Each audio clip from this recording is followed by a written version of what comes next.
Get ready for Behind the Wrenches with Zach and Randy.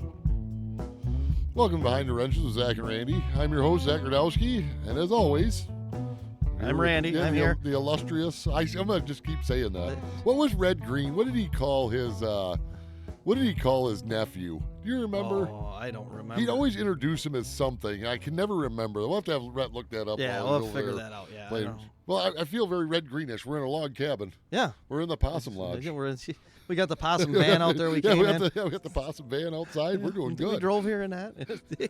Don't you have You don't have a Dodge. Here's a Ford van. No, I got a 4-wheel drive Ford van. That's right. The possum van was a Dodge. It was a Dodge, yeah. Like a D100, yeah, whatever. Yeah. I don't know what the designation for the vans are. Someone's like, right. This. Right. They know exactly what it is. They got it in their driveway. So, a couple things. I thought about something the other day I wanted to ask you about. Okay. You know, we were talking about the cost of vehicles and no one can afford shit no more and on and on and on and so forth. Yeah. Do you know, and this might floor a lot of these younger kids out there, and I hope they're watching this, and they're not going to believe this either. No. In 2002, what could you buy a brand new car for? And do you know the model?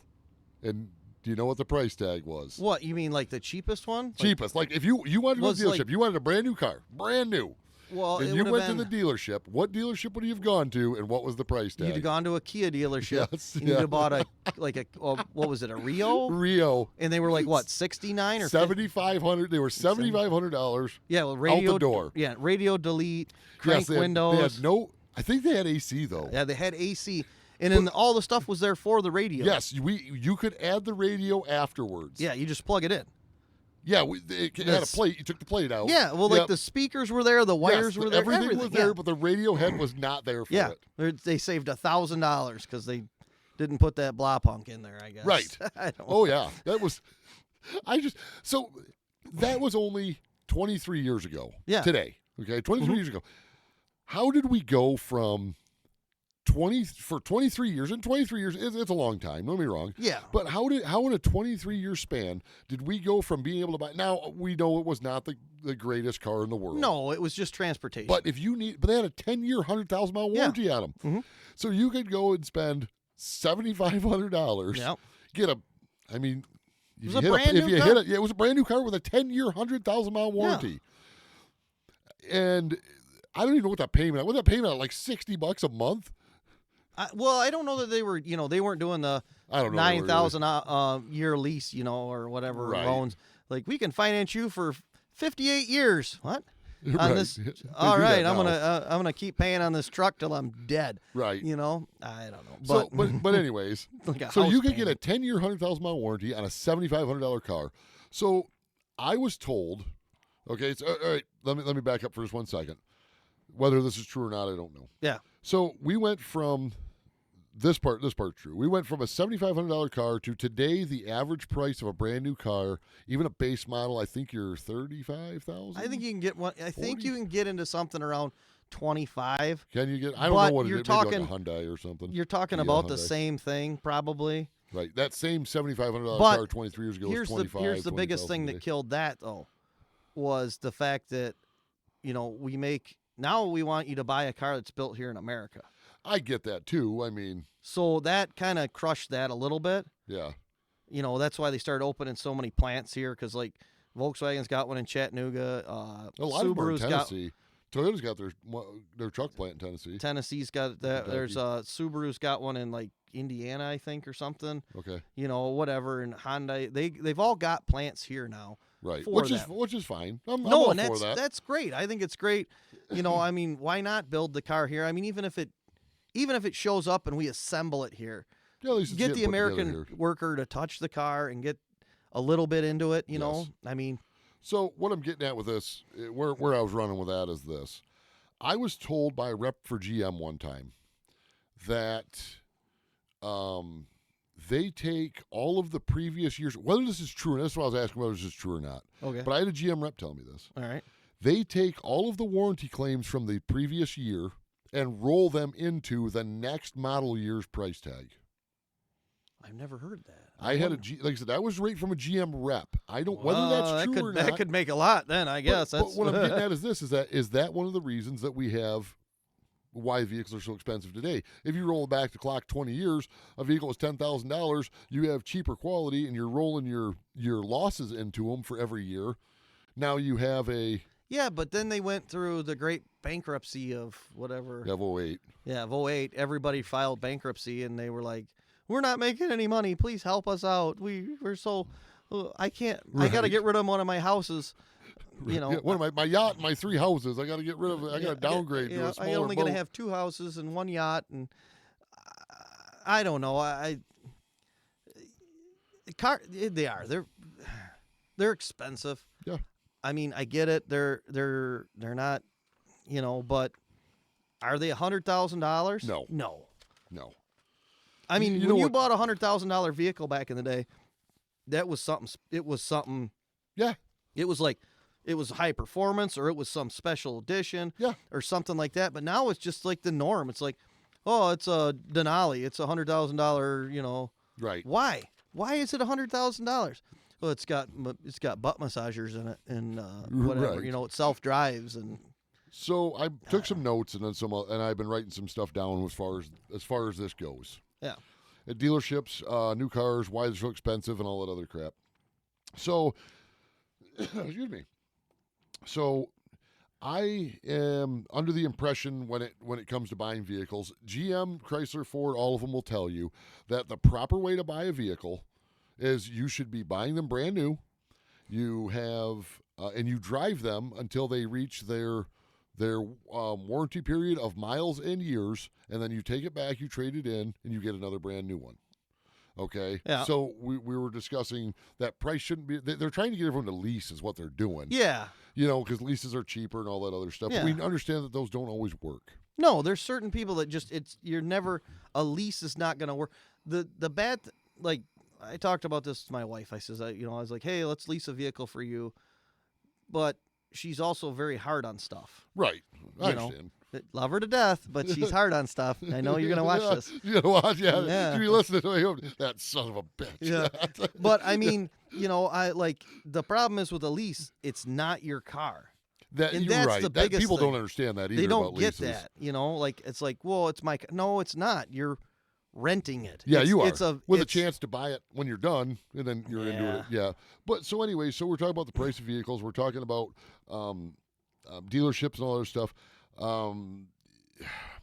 So I'm hoping that someone that's listening to this is looking at buying a new car or understanding what new cars are all about. Okay. Yeah. And so the notes that I wrote down and all this other stuff is that if you are going to buy an $80,000 vehicle, roughly, let's say 80 grand, okay? Yeah, there is no way you're going to drive that for only 3 years and trade it in and lose that much equity. I seen a video the other day that of a Mercedes-Benz dealership. Do you know what their claim is on the depreciation of a Mercedes? Oh, I can't imagine. It's probably $1,586 a month, depending on the miles you're putting on it. They're talking a depreciation of $1,500 a month on that car. That's insane. Now whether that guy was truthful in what he said or not, I don't know. Well, but that sure seems right. Well, the worst thing is, it's like, and it's comical to the point. It was like, you bought an $80,000 car, you drove it off the parking lot, you got it out on the road, and they're like, "Ha, we'll buy it back from you for $60,000." Okay, so let me tell you a story behind that. And this is what people understand when it comes to buying cars. Okay, when it comes to buying new cars and all this other stuff. So the one guy that I follow on, I follow him on TikTok. Yeah. Okay, because I have an account on TikTok and everything. They're a Mercedes-Benz dealership. Yep.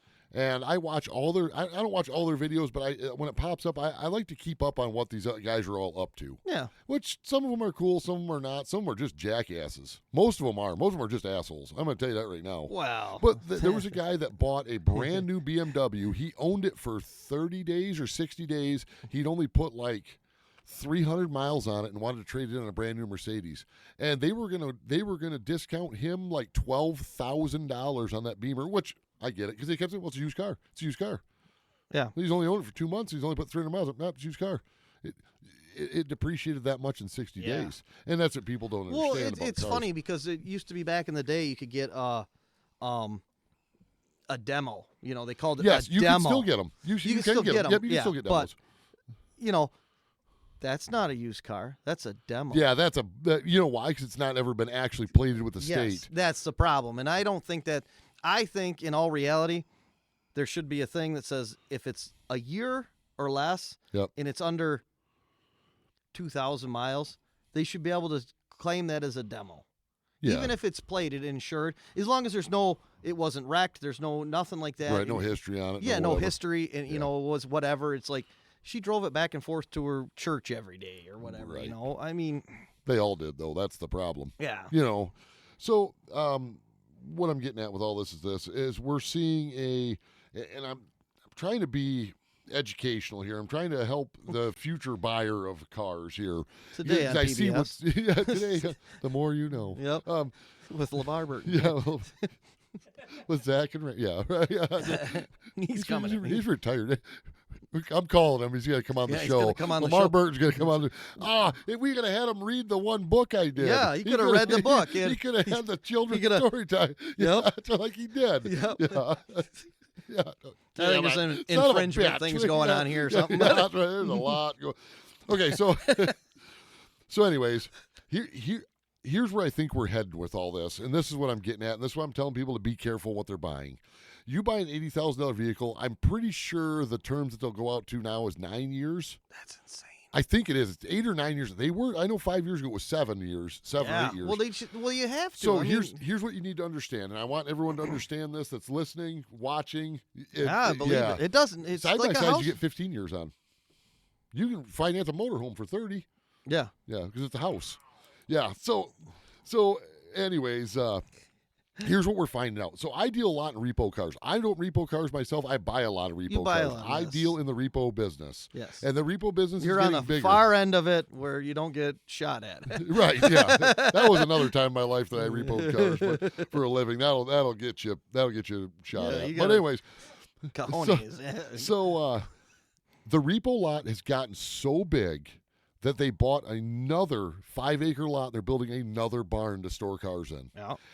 And the dealers are telling me that, because I keep saying repos are going up, and every dealer I've talked to, like, no, they're not.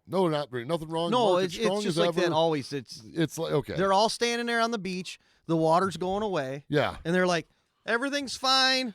Everything's okay. Yeah. Come out swimming. They're like, dude, the water's going back. There's a tsunami coming. Right. And you guys turn around. Right. They're turn around. And he's like, yeah, please turn around. You know. Right. You know, I like.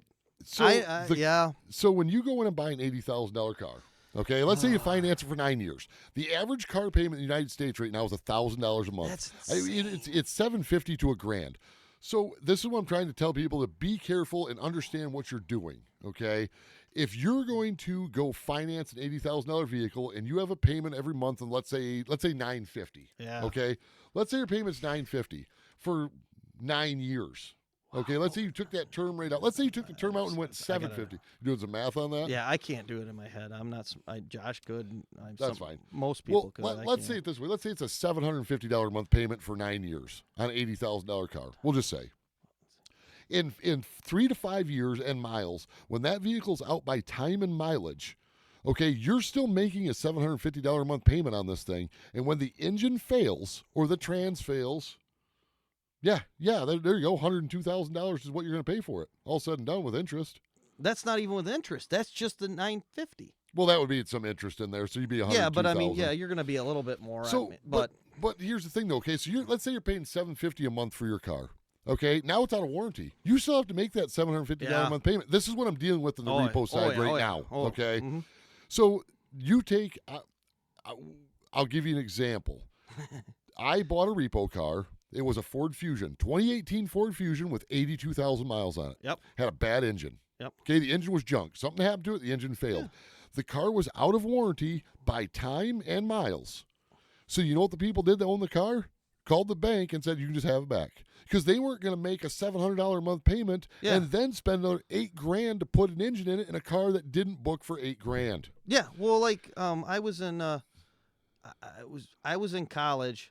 And that was the first time I ever bought like a loan or anything like that. I was in college. I bought that red F-250 I had. Oh, yeah. I bought that truck off of a lot. I don't remember if I paid $5,000 for it or I honestly don't remember, to be honest with you. And I had it a year, and we hydrolocked the engine up in the truck trails, blew it up. So I'm making you had to make a payment on a truck. I'm making a payment on a truck in my driveway, looking at it, going, "Yep, look at that thing. That's great." Never in my wildest dreams did I go, "Screw the bank, I just let them take it." No, I was just like, "I'm going to make the payment on this truck because I got to take care of this." So here's what I'm getting at with all this, and you're right. That's what you should do. Okay, that's the right thing to do. But it ain't going to happen. So I made a comment to some banks, and I've talked to some dealers about this too, and I said, "What's going to happen within a 3 to 5 year range when these cars are broke? They're still making $1,000 a month payment on it, and they're gonna call the bank up so you can just have this thing back." Yeah. And I said, we watched this happen in real time in 2008 with houses. I said, if these people had no problem turning their houses back to the bank, do you really think they're going to give two shits about their fucking car? No, they're going to let their car go. No. And everyone tells me the same thing, and it makes me feel like I'm the crazy person. They said, it'll never happen. Never happen. And I says, 2008 was never supposed to happen. The housing crisis was never supposed to happen. And so they're going to have predatory lending on cars. They've already do it. Yeah, I know. You know, I mean, they are. So, I mean, the dealerships in a whole, I think the car manufacturers have changed something. You know, old Jim Farley, that fucktard, right now bitching about his technician not having technicians. That's going to be the least of his problems in 5 years. I know. Well, the problem is all the manufacturers, all the dealers, they made this bed. Yes. They shit the bed, and then they were like, you were constantly on the technicians, and you're running them into the ground, and then you're just like, I don't understand why nobody wants to do this for a living. I don't get it. Golly gee, right. You know? Yeah. What people don't understand about what a lot of people understand, and like I said, the more educational side of what we're talking about today is I don't know how people understand. A lot of people don't understand how technicians are paid. The flat rate terms thrown around a lot and this and that and all this other stuff. Yeah. But here's what people don't understand about these new cars they're buying. If you go to Ford and you buy a brand new Ford Escape, I don't think they make the Escape anymore. But anyways, I think they just got rid of that one or just discontinued it. Yep. But anyways, let's say you bought it, it's under warranty, you're all happy and fucking fuzzy because you got a warranty on your car.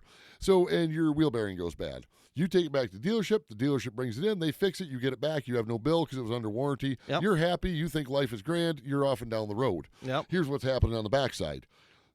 The technician pulls it in, they verify that the wheel bearing is bad, and then they put it in. And normal customer pay time, let's just say it's 3 hours. Yep. But Ford says we're only going to pay you 1.2 hours to do that. We had a guy do it. He did it 17 times, and that was the range of what he could do it in. Right. And I never bought that anyway. I didn't either. I think that's why they do punch out times on those. Yeah. They're seeing what other guys are doing it for. Yeah, exactly. They want to see. Well, that's the other thing, and not. So I'm a big Ford guy. You know that. I am too. I've been all my life and whatever, but I have heard the new rumor is that they have got to the point you bring your Super Duty in, and they pull up the run hours on the engine, and they add that into the mileage to see if you're out of warranty. Oh, I'm not surprised by that. So you're not letting it sit there idling for 2 days at a time. Which is dumb. Who put this dumb stuff on these trucks that is causing all these problems? Right. That's not the customer's fault. No, it's not. If that, like I hear it all the time. I see all these videos on there. It says, don't let your diesel idle. Don't let your diesel idle. Don't let your diesel idle if it's got a DEF system on it. Yeah. If it doesn't have a DEF system on it, you mean to tell me that it's wearing the engine out any quicker than just driving on the road? No, it's not. It's the DEF system, the emissions. That's what's killing these trucks. Yeah, it is. And it's a horrible situation. God, I hope it really happens where they roll this stuff back. We're not saving the environment. You're not saving any trees. I don't care if you really think that what is going on, if that thing is what's killing the environment, you really don't know what's going on in the world. I mean, because you're right. That's a small key to the small peg. Even to the when rest it comes of the to gas or engines, here's the thing. I says, you want to look at what the kind of emissions or what's going out into the world that is bad for you. You need to look at the brakes. Brake dust. Oh yeah, I guess there was that. Electric cars have them. Every car has them. Your number one thing. No brakes on any vehicles. The number one thing that's going out into the world that's bad is the brake dust. I believe that.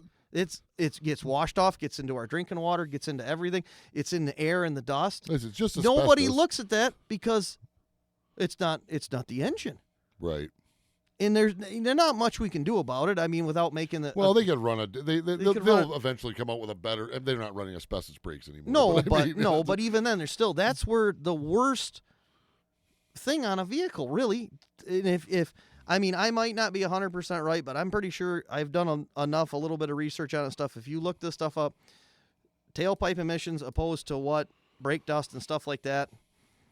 I never thought about that. Honestly, I never thought about that. Because electric cars got brakes too. Well, they all have to. They have to have. That's one brakes. thing people understand. And we're not going to dive into electric cars too much, but that's one thing I don't think people understand about electric cars is they think they're saving. They're not. You know, you still have a vehicle that has tires that wear out, brakes that wear out. Yep. I mean, you still have all the same systems. They're just not run off a gasoline engine. Yeah, it took all this stuff to build it. I mean, we're not going to get the infrastructure to build an electric car is huge. I think we'll come back to the electric car thing. Do a whole thing on electric cars. Yeah, we could do a whole thing on it. I mean, if someone be interested. Hey, if you guys are interested in hearing us talk about bag on electric cars, give us a like. Yeah, right. Yeah, no kidding. So, but talking about all these vehicles and warranty times, and people don't understand what technicians are going through, and you know what? I actually have seen some videos of salesmen crying a river about how hard their fucking job is too. And you know what? I really hope them bastards go away. They got to go out and shovel the cars off in the wintertime sometimes. Right. They do. They got to come in and get the snow off of them. And then in the summertime, we got to sit in air conditioning. Sometimes we got to walk outside. Right. I mean, I know a lot of salesmen, and no job is easy, period. No, there's nothing out there that I'm just like, because if it was, everybody would do it, period. It's not the case. But if you're good at it, do it. But don't tell me it's the worst job in the world, because it ain't. Right. The other thing I hear people screaming about was they're saying that they want to do direct from manufacturer selling. And then everyone said the same thing. Well, then we won't have salesmen anymore. We'll just have service centers all over the place. And I went, oh, so what you're saying is your technicians and your service departments are the backbone of well, they always the have industry, been. not, as much as they, well, it's they'll let a salesman go on a cruise and give them this and that and all this stuff, and then they're just like, you're lucky the lights are on back there. Right. The back shop. Like I used to always say that at the dealership I worked at, the door swung the wrong way. And I'll never forget it when I said it. I said it to a manager, and they were like, how did you figure that out? I says, look, that door opens, all the good stuff hits that door and stops. It can't get through it because it swings the wrong way. And they were like, you're such a prick. And I'm like, I am, because of Randy. Because you guys have made me this way. Right. I mean, kind of good at it too. I got lots of training, but yeah, right. That's lots. But I'm like, I said it's the only thing that makes any sense, because everything else is just as stupid as what I was saying. So it doesn't matter. Well, so like I said, back to old Jim Farley there for Ford. We're talking about technicians, we're talking about car sales, we're talking about the price of cars and all this other stuff. Now they're saying that's what I was showing you a little bit ago. Let me read that headline for you one more time. It was I don't believe this. Oh, it says the $160,000 mechanic jobs that Ford can't fill. You know why? Because this is what people don't understand. It's not $160,000 a year. It's the potential. No, I know. I said that $160,000 a year. I said that to a service manager years ago. I said that's my favorite line. You could give me $1 million flat rate an hour. If I don't turn the hours, it doesn't matter. Yeah, no matter what the price is. And you guys will make sure I don't turn the hours. And what people do, and I say this about people all the time, and just to put it into a different perspective, okay? We were just talking about warranty time. We're talking about how they're paid, this, that, the potential to make all this money. Imagine if you worked for McDonald's. We'll just say, imagine this for 1 second, or whatever job it is that these other people have. Yeah. Could you imagine if you went to work for McDonald's and your shift was from 9 a.m., we'll just say from 9 a.m. to 2 in the afternoon. Yep. Got to be there the whole time. You got to be there the whole time. You can't leave. You got to be there from 9 to 2. What's that, 6 hours or whatever it is, okay? Oh, my God. So let's say you're punching out at 2 o'clock and your boss comes up to you and says, you know what? The average time to make a hamburger is 2 minutes, and you're doing it in a minute. So we're only going to pay you for a minute. So we're going to have to dock your pay, or we know you're here for 6 hours, but we're going to pay you for 4. Yeah. Imagine that for a second. Those people would lose their ever-loving minds. No, it'd be the same thing. Just imagine it was flat rate, and they said, you got to sell a value meal in order to make your living. Right. And you're standing there all day, and nobody comes in. Yeah. And you're going, this is great. I have the best job in the world. Look there's apple pies. Right. I'm like, that new peach pie, wherever they have, sucks. I wouldn't try that. I tried it though. Bill got it the one he was coming through the shop. Guy that works for me, and he's like, "Hey, I got that." It was horrible. Don't eat it. It's McDonald's. It's not like it's quality. It's quantity. Right. Right. I'm gonna quit wrenching. Shut my shop down. I'm gonna go to work for McDonald's. I just want to see how hard the job is. You don't. I shouldn't say that. That's some of McDonald's out there. So it's tough. It's horrible. 3 hours that I'm there a day. Yeah, I was there. I had a double. I pulled a double. I worked 8 hours in one day. Yeah, right. It was a double. That's awesome. Yeah, I don't know. Whatever. The big question is, okay, so everything's hard. but back to the price of cars and all this other stuff. I think, getting all conspiracy theory now, I think we are heading down a path that we're not going to be able to come back from without a major crash. Whether it's technicians, whether it's the price of new cars, whether it's the loan values of these cars. I think the honest to God truth, I think they're working on the technician problem. It took too long. It did. And they're really scrambling. Right. But I think they're gonna get ahead of before the other problem. Before the other part. Because the other problem is they're still. I feel like the industry as a whole is like the Titanic. And when I mean that, you should still keep playing? The right, band played on. Right, well, the band played on. But what I'm getting at is that, the reason I compare it to the Titanic all the time is because when the Titanic first hit that iceberg, they told everyone, there's no problems. Oh, yeah. No problems, just head back. Yeah, everything's okay. And then they start loading them in lifeboats. Like, listen, this is just for precaution. We'll be back here in a little bit once we get this all. This is where I feel like we're at right now in the automotive industry. The bow's underwater, and they're at the back going, it's all good. Yeah, this is still up. Still above water, so we're doing okay. Fine. We're fine. The band's still playing. Hear them? The music's still playing. Here's a piece of pizza. Right. But I really feel that that's where the industry is right now, and I think that's a very accurate, a very accurate portrayal of what's happening. The only thing is, I don't think anyone knows it. I think the people at the back of the ship are the same. Yeah, we're fine. We're still we're fine. It's all fine. In the front end's underwater. They've all drank the water. They all drank the Kool-Aid. Yeah. And everybody's on board, and we're just going. We're gonna keep riding this boat till it's under, and then we're gonna go. What happened? Let's keep going for a little bit. That's what's going to happen. Yeah, I mean, because it'll plane out. We'll get back up there. Don't worry. Come on. Yeah, right. I'm just curious, and I don't even. I just don't know what's going to happen. I think everyone says we're not. And I hate these experts that keep saying this crap. It's my biggest pet peeve when someone says it's never going to happen. This will never happen. The writing's on the wall, and you're going to tell me, and it might not. They might do something that saves the day at the last moment. Yeah. But I think what it's going to take is you're going to see, and I'm actually kind of shocked we haven't seen it yet. I think it's going to take another car company coming into play that builds a car that's a plain Jane. They're going to have a truck, an SUV, and a car. And they're going to be plain Jane, and you're going to be able to buy them for under $20,000. The Zach? The Zach. We're going to name it. We got the We're going to start building them in Bentley, Michigan. We got the Zach T, that's the truck. We got the Zach P, that's the passenger car. Right, exactly. That's what I'm getting at, though. I think if that happened, though, you would, and they start putting the hurting on these other big boy car companies, I think that's when it'll change. It's going to take something major. Well, I don't know that it's going to that'll happen. I don't think it will either. I think what's going to happen is it's going to come to a head. It's going to do like you said. They're going to be like, there's going to be so many repos. Yeah, I think the repo market's going to go even more insane than this.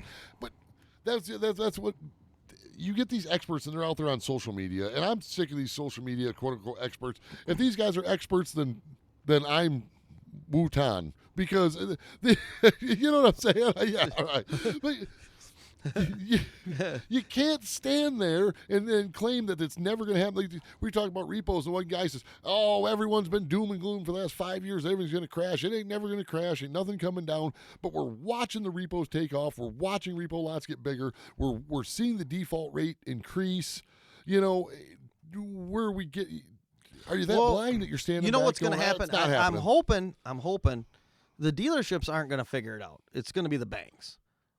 I think the banks have already figured it out. You know, and they're not lending. So check this out. It's funny you say that. You bring that up. I had sold a truck. Well, what was it? Probably a year or so ago. This is where I figured out the writing was on the wall. It was a 2010 Silverado with 165,000 miles on it. Okay. Nice truck. Yeah. Yeah. I was asking $6,500 or $7,000 for it, something like that. Yeah. And the guy, he says, "Let me go to the bank. Let me get a loan for it. No problem." 20-some-year-old kid. Yeah. He goes to the bank, comes back, and actually the bank called me, and I talked to him. They quit loaning on vehicles that were over 10 years old and over 150,000 miles. Think about that for a second. So the banks are tightening up. Yeah. They see the banks know what's coming. Yeah. You know, and we're not going to go on some conspiracy theory rant here, but I really want to. You know, we got Jesse Ventura coming on later. Yeah, right. And I'm not even getting political as far as who's in politics right now, because I think that's everyone's their own opinion. It doesn't matter. But Trump supposedly, I had just read an article or seen the headline, was letting Freddie Mac or Fannie Mae something with eating up loan values for houses to lower the interest rates. Yeah, I heard about this. Those are both government-backed entities, I believe. They are, but we literally are handing the reins over to the same people that tanked us in 2008. You know what I'm saying? It's if you shoot me, okay, and 5 years go by, you think I'm going to hand you the gun again? All right, here we go. Listen, I know this didn't go well the first time, but this is all we're doing, you know. I don't know. And everyone's got their head in the sand. That's what pissed me off about, you know, going back to Jim Farley and their technicians. Maybe if your head wasn't so far up your ass 10 years ago and you'd have recognized that you could have started doing something 10 years ago. Back to what we were talking about. They're waiting until the boat's underwater to go, man, we should start bailing. Yeah. You know. Turn the pumps on. Right, yeah. Exactly. Like I said, not to sit here and rant and rave and make fun of these guys, but it's like, come on. We've been telling you this for years, and you chose not to listen. The problem is you can't tell me that there's not somebody in there that's telling them the stuff. There is. You know there is. You know, and they've got to know this, but I don't know if hey, don't look over here. Right. I call taking your, you know, I don't. As you know, I'm sure you've heard it, I call it death by 1,000 needles. If I poke you with a needle once, you're going to go, ow, okay, back off. Yeah. You know, if I poke you 1,000 times and you bleed out, then you're dead. Yeah. You know, same thing that's going. They've been getting that same needle poke for years. You're going, it's not bad. Oh, it's not bad. Before the next thing you know, they're bleeding out. Yeah. But that's the thing, though. These guys have been telling them this for years. No one's listening. No one cares. No, they started with the technicians. It's worked its way up through the whole, you know. I mean, because like I said, when I was in high school in the late 90s, you know, they were like, we got this many technician shortage. Right. Come to our college, and that's what I did. I went to a college to learn, you know, how to do that and stuff. And right. But I don't know. Hopefully it gets better. I don't know. I think we should talk about it more in an upcoming one. I would like to dive into that price stuff a little bit more and actually do a breakdown chart for people so they understand if you go buy a new car and you're getting a loan for this much. I would actually like to break the numbers down for people and show them that, hey, listen, this is what you're buying, this is what you're getting, this is what your payment, this is what's going to cost to fix it, unless you plan on selling it in 5 years and taking a massive loss on it. Yeah. I might do that. I might throw a chart together just to show people that, hey, you know, if you buy an $80,000 car, just understand what you're getting into. You know, here's the cost of repairs, here's the cost of this, cost of that, and then let people make decisions for themselves. Yeah, I don't know. So I think we'll do that in an upcoming episode. Okay. Reds, anything you got to add about this? Anyone you want to tell to piss off while we're besides Jim Farley? Yeah. I think it's mainly you got the beef with him. I don't know. I do. That guy can suck it for as far as I'm concerned. I don't know. Hey, if you want to, you know, like and support us for that, go ahead. That's right.